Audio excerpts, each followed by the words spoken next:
Welcome to part two of Aspire's data streams.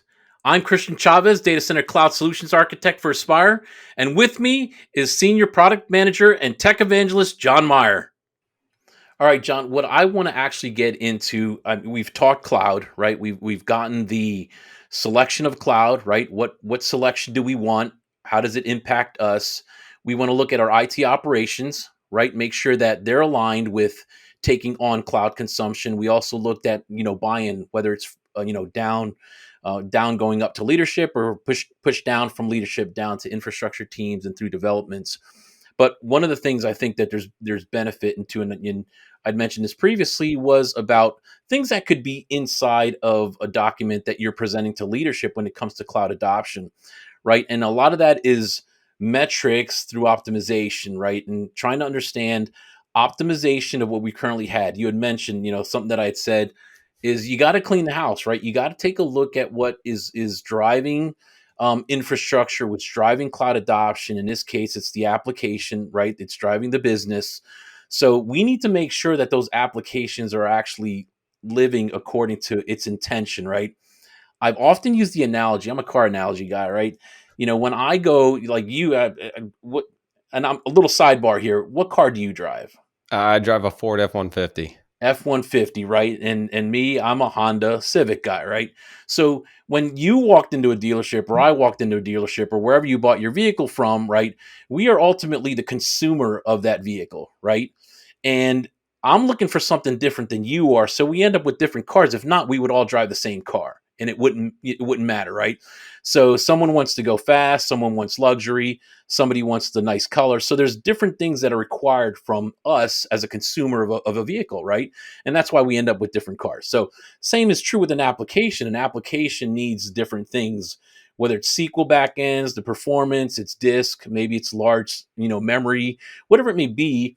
We need to make sure that applications that run in our infrastructure are optimized before moving to the cloud, right? So you had mentioned right sizing. I know it's something that I use a lot. I mean, there's a lot of buzzwords that we could do as well. But when you're migrating, right, you have to look at making sure you clean what's inside. All the infrastructure needs to be up to ready, and then again the IT operations too. So what can you talk about cloud optimization? What can somebody do when they're looking at applications through solutions that Turbonomics is providing that could get somebody ready to move to cloud?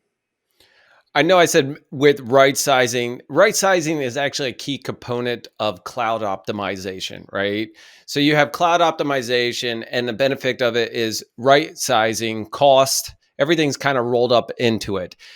I'm going to flip that around. I like your car analogy. I'm going to flip that around and think about this is that you're moving to cloud because you don't want to deal with infrastructure, right? You don't want to be in the data center business. You don't want to provision it. So you want somebody else to manage it. Well, why would you want to manage and continuously manage your infrastructure and say, okay, I'm going to select this one for this application, this one, but you don't have visibility into the metrics.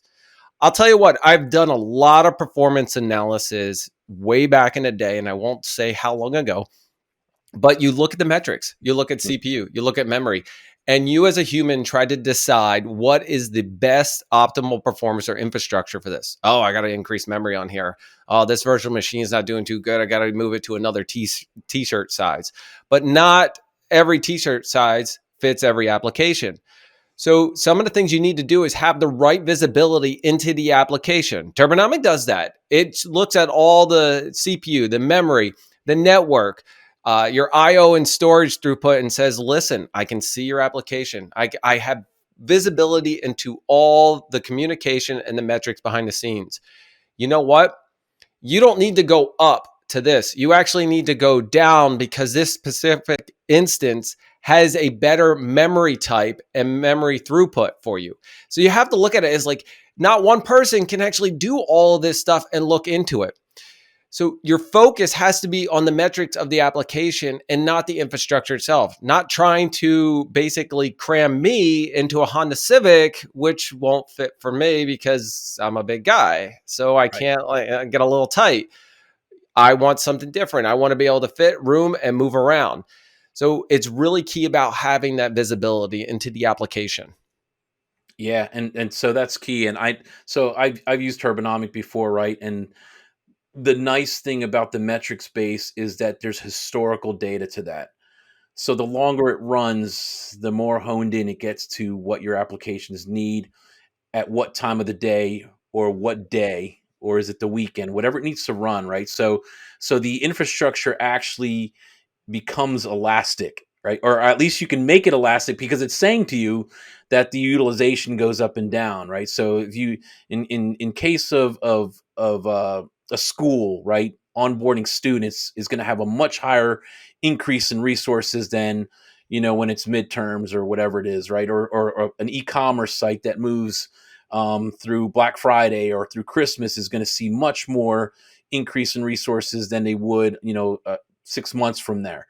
So understanding the historical aspect of metrics, meaning your infrastructure, how it's being utilized, and then pairing that down with a point in time where, as of right now, this is what we need, but we know that we're going to need to increase this for a certain time.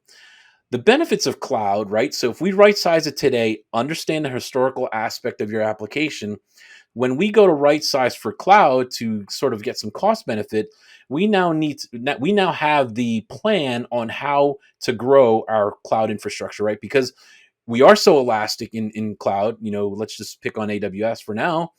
We know that we can actually build automation, where we can provide some cost benefits. If we need some quick resources for a specific time, we can actually increase it and drop it in an automated way.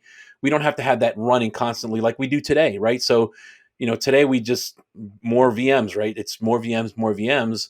And although that's great for virtualization, it doesn't bode well in cloud, right? Because there's a different cost associated with it than when if you're running VMware or Hyper-V and you have these VMs that are just on all the time, right? So when you're looking at the optimization piece of it and migrating to cloud, what can Turbonomic do to help me, right? So it has the historical data, it has the point in times.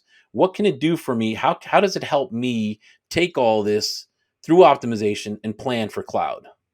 Christian, can I go back and add some more things on to Yes, your comments by about the all means. historical data? Because I I'm not going to pick on any one cloud provider. They actually provide some native tools, right? So AWS provides native tooling to optimization, gives you 14 days, right? Historical data is one of the driving factors where Turbonomic does that by default. You don't have to go turn it on. It gives you that visibility over time and over trend. And within 45 minutes of setup and install, right, you will have actionable items to perform because it's taking already metrics, everything that's already available from every cloud provider, stitching it into a full stack visibility and saying, listen, here's what we see. Here's some recommendations for you to do based off of your historical data. If you think about it from, and I'm just going to use Windows because that's where it came from. You turn on perfmon and you start gathering data. You had to manually do that. Then you had to okay, I have to look at the charts. This is provided to you automatically by setting it up. And historical values, you talked about schools and registrations. And on anything, when it's a big day, traditionally, maybe something's not happening for the last month and a half. Other tools might suggest for you to right size this instance probably down to like a T2 micro. Just kidding. But in some aspects, right? Yeah. But what Turbonomic does is says, no, no, no, no, don't touch that. Here's what I want you to do. And oh, by the way, you have a reserve instance available. I'm going to move you to that where you're going to get 100% coverage. And that allows you, you're already paying for it. You paid for that reserve instance. Now you have the coverage. Now this costs you nothing a month to run because you've already have an RI covering for it. The other key is a continuous operationalized automation that's available. We will continue to look at that and continue to make recommendations if things change. Okay, back to your question. You want to ask your question? I apologize. I wanted to add on to that historical data. Yeah, no. So I was talking about the tooling, right? You started talking about that piece that it kind of has the visibility, it knows the optimization it's necessary, it has the historical data, but how can I leverage so in a hybrid situation, or maybe if we're moving all to cloud, how can the tools that Turbonomics provides give me visibility into how do I right size the infrastructure for cloud? How do I get to cloud? Is there a mechanism to do that? All right. So you're on premise. Think about it this way. You're on premise, right? And you want to go to the cloud. Get it set up. Get Turbonomic set up, installed. We have a OVA file if you want to set it up. We also have SaaS offering, but get it set up. Analyze the environment. Do your right sizing before you go. You already own that infrastructure. You're already utilizing that infrastructure. Right size it. Run a Turbonomic plan for migrating to the cloud. Here's where the recommended, instance types that we're going to have to do. This is how you would install and set up the instance types within cloud, right? Now, when you're moved over to AWS, guess what? Turbonomic doesn't stop. It's continuously evaluating it, giving the historical data from your on-prem and into your cloud environment to make other recommendations. One of the key recommendations that I love, actually, there are a number of them, and I'm going to talk about AWS, is the EBS, right? You have storage. You have different storage tiers, different storage types. You have IO. You have GP2 to GP3. You have non-disruptive. You have reversible decisions, okay, that can happen. And there's no doubt it's not going to hurt your application because it's handled. AWS handles that, and Turbonomic will do that automatically for you. Unattached, unused volumes. You can talk about even RDS. Now, Turbonomic handles RDS. We will make those decisions for you and handle that. Different storage, different class types as well. That was released just this year. So there's a continuous improvement. The key is providing you performance to your application, visibility, and saying, listen, I'm going to get you the right infrastructure for your application automatically. Here's what you need to do. Right size before you go. If you didn't and you made it to the cloud and you're already there, guess what? We're going to take care of you there. Sounds simple. Sign me up. No, just kidding. Sign on the dotted line, please. Yeah, no, that's great. So yeah, so that's what I'm looking, right? So we have the tooling in place that can actually look at applications, take a look at how they're performing, and then build cloud services around it. Meaning, what size do I need to put out there? But at the same time, as we're consuming cloud, once we get to cloud, Turbonomic, provides that metric not only from the on-prem situation, but also what's out in cloud. And this could be any cloud, right? We're talking Azure and Google as well, where you can actually have visibility, because a lot of things that we're looking at right now is a hybrid world. We're living in multi-cloud, some on-prem, storage everywhere. And these things all need to be looked at in terms of how does it apply itself to my application, and how do I make sure that everything's performant and running as expected, right?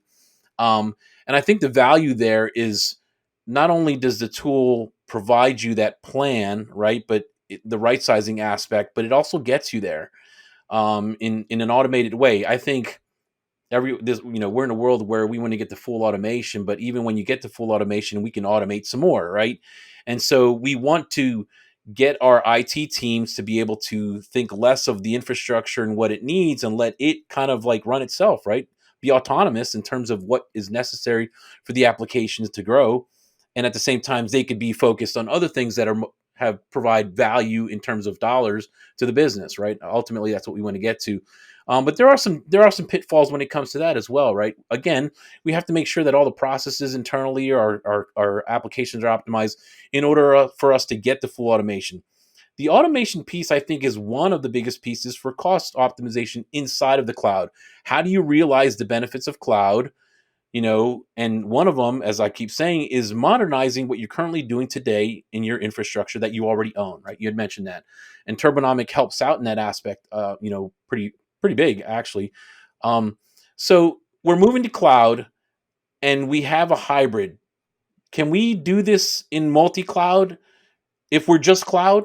Like, are we getting the same feature set that we do if we're on-prem when we're running with this tool?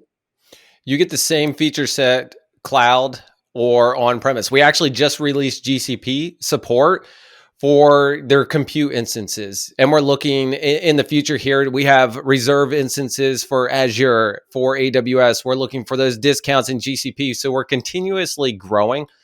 But the same type of tooling, the same type of visibility is across all the platforms, on-premise, cloud, regardless of where it's at. The one thing that I want to note is that why do people keep utilizing Turbonomic, right? I talked to a customer the other day, and something just it hit me talking about it. And he said, whenever we have a problem for production, we usually visually look at production once a week. But whenever there's a problem, we go to Turbonomic first. Why? I asked. And he said, because of trust. We trust Turbonomic's decisions. We fully automate our non-production, but for our company business plan and model, we don't automate production. While others will automate their production environment for Turbonomic.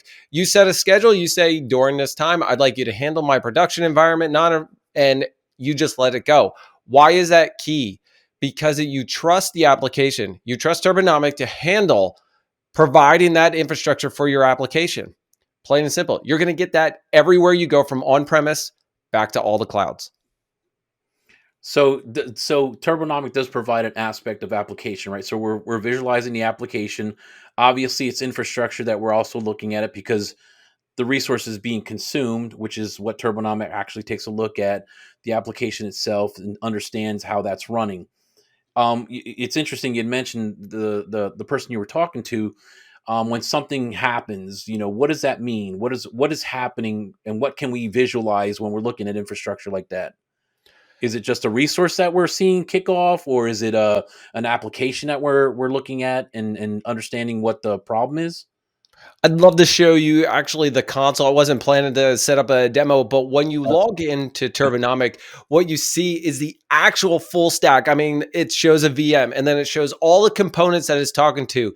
It looks like a service mapping, but really it's an infrastructure mapping, from Got it. not only the volume down to the database. If you've got containers running, we are fully integrated and working with Kubernetes as well. That actually just took a step upwards with GKE and GCP, but everything. And if you think about it, if you're in cloud, you don't know where that infrastructure lies. Half the time, you have so many regions, and I can't count them, or availability zones. Well, Turbonomic actually maps that out for you and says, here's your regions, your availability zones, and you see where the application is running globally. So the visualization that it provides right on the screen, right up front of you, and it tells you all the actionable items that can happen for your application is, I want to say, freaking awesome. And I hope you can throw that in a recording. No, I have seen it. I've worked with it, and it is pretty amazing on what it does.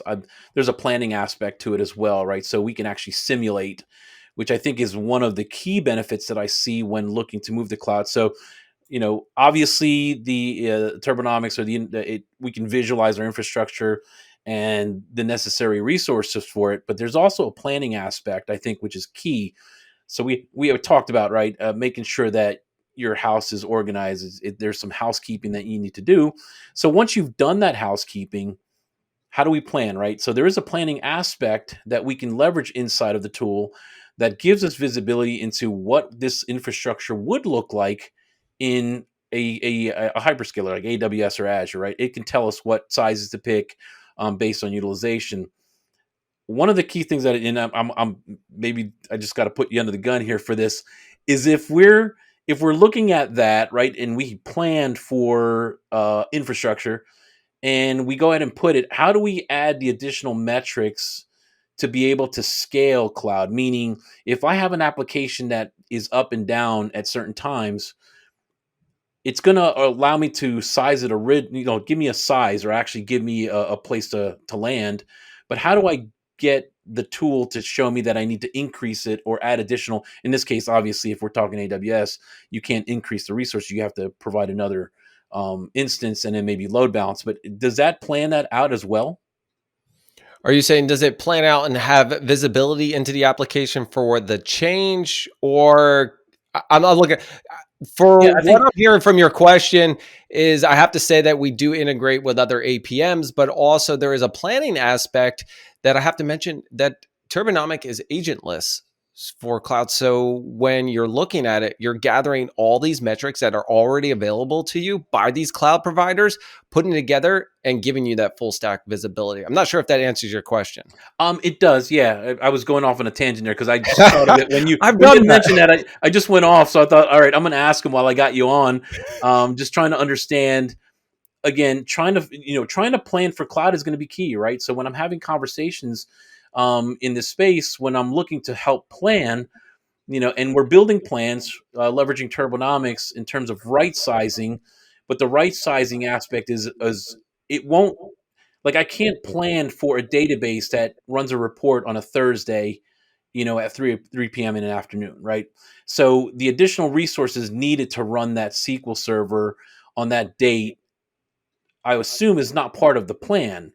And I think that's where I was going at, but we can tackle that one later. Just, it was off on a tangent. All right, so you put me on the spot. I actually like this analogy, or what you're thinking about. You're saying the historical data, say every week on a Thursday, that the SQL server does a report and tags out. And when I run this plan, is it going to account for this peak moment in time for me to move to cloud? Correct. Yeah, that's what it's exactly what I meant. Let me just answer it. Yes. Oh, Turbonomic will see this plan based off the historical data that you've got already run got it. for it. Now, keep in mind, the actionable items are going to happen within first 45 minutes, but the longer that you let Turbonomic run, the more data it's going to have and be able to collect for the environment. My suggestion is to take those easy wins, right? Remove those unused volumes. You don't need them. Do some right sizing that are based off the recommendations. But if you want to run a plan to move to the cloud, you let it run longer. The longer it runs, the longer data it has to make more of these informed decisions. But guess what? You move it to cloud, right? And during this peak, it's having this thing. If you let Turbonomic do its thing, it will handle it for you and it will assure performance before you have an issue. Remember, you want to head off these potential issues that are going to happen. Gotcha. Yep. Okay. Got it. Yeah. And so one of the key things that I kind of want to hone in on, right, as we're coming to a close, um, we had talked about, and I want to reiterate this because it's something I think that would be crucial to help anybody who's watching, or even in conversations that we're having, is we started off with cloud, right? Ultimately, is all in cloud the solution for you? Maybe it is, maybe it isn't. That's through discovery. We can kind of learn what makes sense, right? Maybe some things stay on prem and you're living in a hybrid situation where you have on prem cloud, or maybe even on prem cloud and multi cloud, right? But understanding the drivers that are moving you to the cloud, understanding that, right? um Asking the question, what would I move to cloud, or why am I going, like, what are the benefits that I'm moving to cloud? And then when you start drilling down on that, look at your operations teams. How are they going to be able to tackle the moving to the cloud, or even leadership buying into the cloud? Then there's an optimization piece, and this is kind of what we ran through, right? There's an optimization piece, or what we called, cleaning your house, making sure that there's housekeeping's in place, understanding what you currently are doing today, your utilization levels. So there's an optimization or a right sizing that you need to take care of before actually planning, right? But there's a sort of in tandem component that happens there, because although you're optimizing or you're doing resource management, you're running that on prem as a historical aspect of it, right? Because you need to understand the business and how it runs. So maybe you run the optimization, resource management, get some historical data, then do planning, right? The planning piece is where I think is key, because we need to understand what that's going to look like, because ultimately that's going to translate in the cost associated to move to cloud, right? That's going to be your cost metric. Here's my plan. I did some planning with some historical data. I've gotten these metrics, and I'd mentioned I was going to come back to what we were talking about earlier, is how do we take what we've learned and move that up the stack to leadership to get buy-in. And one of the benefits is metrics, right? So we have historical data, we understand the footprint, how we're running today, right? And then it's an easier sell from my perspective, where if you have true, like, some metrics and some data, the leadership is going to look at that data. It's not going to be like, hey, I'm John, trust me on this, this is going to work. Now you actually have value inside of a document that is proven through historical data to be able to move to cloud adoption, right? And then ultimately, the last thing that we're doing is, once we get to cloud, whatever situation that may be, that could be an on prem situation with cloud, as I mentioned earlier, it's a multi cloud, leveraging Turbonomics as a resource management aspect moving forward, right? So you've gotten a plan and you've moved to cloud, I think is the key, because you need to maintain that. It's too easy to plan, get what you need, move to cloud, and then forget about the rest, right? because when you forget about the rest is when you get bit, because things can creep up, right? So we want to continually monitor the infrastructure, not on-prem or all cloud, whatever it may be, but we want to do that, right? I mean, am I right now? I mean, what's the benefits? Like, why would I want to continue doing that if I've gotten the right size and nothing works? Everything's working, everything's fine. Why would I want to continue to manage or watch these resources moving forward? Christian, one of the key things you mentioned is the planning and talking about executives. I bet if you have Turbonomic set up, right, and you run a plan and you show them this plan, there's no cost right there. You did not move to cloud. It didn't cost you anything yet. All you did was run this plan and you said, listen, here's what I could do for you. You have X amount of infrastructure for set up. If I run this plan, here's what it's going to look like moving to cloud. But here's what it's going to look like just on-prem doing it before you move to cloud. So if I can show you that the tool will do X just on-prem, imagine what I could do when you're on cloud and you're utilizing stuff that you don't have the skill set for just yet, but you need to improve. Turbonomic will help you with that infrastructure so you can focus not only on your internal IT staff for training and getting up to speed on their talent and the skills, but also building new applications in the cloud environment. So you mentioned metrics. Metrics are key. That's where all the information is stored. It's already there and available. We know where they're at. We've done this, put them all together in clear visualization and saying, hey, listen, here's what we see. Here's what we recommend you do. Once you trust this recommendation, it's going to be automatic, operationalized, and you'll be good to go. Continue moving forward with your business and your application.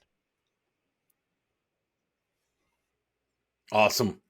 Yeah, and ultimately, right, that's where we now get to a state where if we can get to a point now, we're in cloud and we get to a point of automation where things are moving, because it really comes down to the cost benefit is leveraging the resources in cloud, but at the time that it's needed, not that you're continually running these services all the time, right? And so the elasticity that we talked about earlier is that the cloud can be elastic up and down, and you remove resources. That's how you gain your cost benefits.